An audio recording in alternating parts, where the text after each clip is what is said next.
This is New Amsterdam Vape, and in this video I'll be reviewing the Tornado Nano by iJoy. The Tornado Nano is a compact sub-ohm tank that comes with a rebuildable deck as well as a stock coil option that can handle very high wattages. The Tornado Nano is 24mm in diameter with a height of 45mm from the base of the deck to the top of the drip tip, and a height of 37mm from the base of the deck to the top of the tank. The liquid capacity is 4 milliliters. The tank breaks down into the base, the deck that screws into the base, the chamber that goes around the deck, the glass wall, the chimney that screws into the chamber, and the top piece with a built-in drip tip. The tank also comes with a spare dark glass, a 510 drip tip, a 0.3 ohm twisted dual coil, spare O-rings, twisted coils for the rebuildable deck, and spare screws with a spare Allen key. Looking at the tank up close, it's a fairly short yet wide tank. The airflow is adjustable, with an airflow ring around the base that does not spin freely.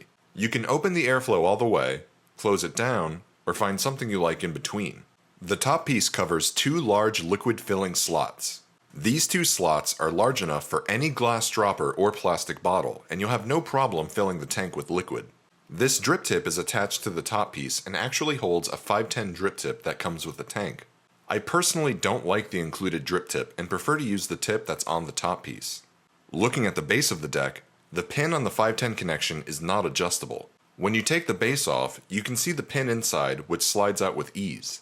There's a small insulator surrounding the pin, and the pin can be pushed out. Try to keep the pin pushed in all the way so it makes contact with the deck. The glass has two O-rings that keep it between the chimney and the base of the tank. The deck unscrews from the chimney. The rebuildable deck has the common velocity post design, with a slight change.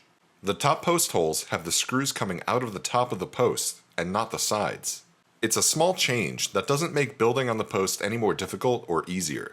The wicking slots on the rebuildable deck are very large, which can hold a lot of wicking material to feed the liquid to larger lower ohm builds. The chamber that goes around the deck is a bit thin and feels flimsy. I almost feel that I can crush it with my bare hands. Looking at the stock coil available for the Tornado Nano, this is a 0.3 ohm dual twisted coil build, with wicking holes around the deck. One noticeable thing about the stock coils and the rebuildable deck is the lack of an ability to throttle the liquid. Most other tanks have a chamber that spins around the wicking slots, so you can close off the liquid when refilling the tank, but this does not have that option. The screws on the rebuildable deck are the same as any velocity post. Be careful with the included Allen key. It's a bit weak and flimsy, so it can break and strip easily. I was able to make a dual fuse Clapton build on the rebuildable deck with no problem. Velocity style posts are among the easiest posts to build on, and I'm glad that they've made their way to every atomizer out there. There's a bit of room on this deck for larger builds, and the airflow and wicking slots can easily keep up with the high wattage builds. I'll prime my wicks with liquid so they're easier to work with when putting them into the slots. If they're too long, trim them down. You want the wicks just barely covering the wicking slots, leaving some room at the bottom of the slots for the liquid to enter. Place on the chamber around the deck to make sure everything fits well and to adjust the wicks. When using stock coils, make sure that they're well primed with liquid. There's a bit of cotton in these coils, so they absorb a lot of liquid. Make sure to place liquid on the sides of the coil on the wicking slots as well. I like to fire the coil a few times to get rid of the fresh coil taste and the cotton taste. There's two large liquid filling slots on the top of the tank. As you fill the tank with liquid on one side, the air easily escapes from the tank on the other. One thing about this tank is that you can't close off the wicking slots when filling it with liquid. I've noticed the change in pressure when opening the tank to add liquid, which will cause a bit of liquid to leak out of the airflow holes. With the coils primed and the tank filled with liquid, we're ready to vape. I tested out the 0.3 ohm dual twisted stock coil first, around 35 to 70 watts, finding 55 watts to be my sweet spot. I also tested out the rebuildable deck with a dual Clapton build that came to 0.25 ohms with the same results. There's a lot of airflow with this tank. When paired with the high wattage, it helps with cloud production. The flavor on this tank is just okay, nothing great. For better flavor, drop the wattage and close down the airflow. There's a noticeable difference. The biggest issue I've had with this tank is that it leaks a bit of liquid out of the airflow whenever you want to add liquid. You can't close off the wicking slots, and you can see the air get sucked in as you take off the top cap, which allows the liquid to push out through the coil. Moving on to the pros and cons. As a pro, this is a great performing high wattage tank. There's more and more of these sub-ohm high wattage tanks on the market, and the Tornado Nano fits right up there with them. I'm glad there's a rebuildable deck option with this tank. Stock coils are nice when you're feeling lazy and don't want to rebuild, but a rebuildable deck expands the life of an atomizer so much further. The rebuildable deck is nice, and the wicking slots are large to allow for liquid to flow easier to the coils. The price is another pro. You can grab this tank in the $30 to $35 range, which is a good deal for a high-performing cloud-producing tank.